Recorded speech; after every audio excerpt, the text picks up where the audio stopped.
We now present The Adventures of Marco Polo.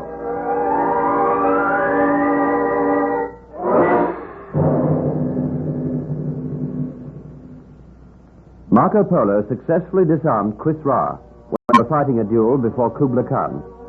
The Khan then declared the duel at an end, and he consented to allow Marco Polo to marry Benedetta Corsini. Niccolo Polo then begged that the Venetians be allowed to return to their own country, and the Khan graciously gave his consent.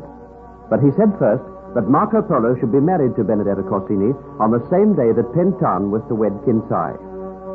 On the day of the wedding, Princess Zolana arrived at Zaitun, and she expressed a desire to make the acquaintance of Benedetta Corsini. Marco sent his uncle Maffeo for Benedetta. A few minutes later, Maffeo returned in a state of great excitement. He said that Benedetta Corsini had disappeared from the palace.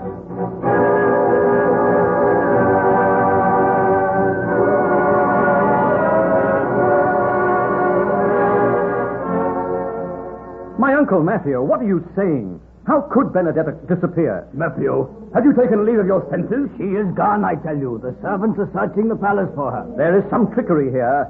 I will pull this palace down stone by stone until I find her. But she is not in the palace. Call the guard. Call King Pentan. Benedetta must be found. Marco, calm yourself. No doubt there is some explanation for this. King Pentan knows that Benedetta has disappeared. He ordered that a search be made for her. See, the king comes now.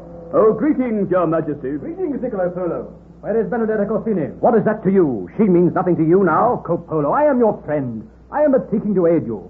I will tell you what happened. This morning, Benedetta arose early and walked upon the battlements of the palace. She bade her servants wait, saying she would return shortly. The servants waited for over 2 hours, but the lady did not return. None of the guards saw her leave.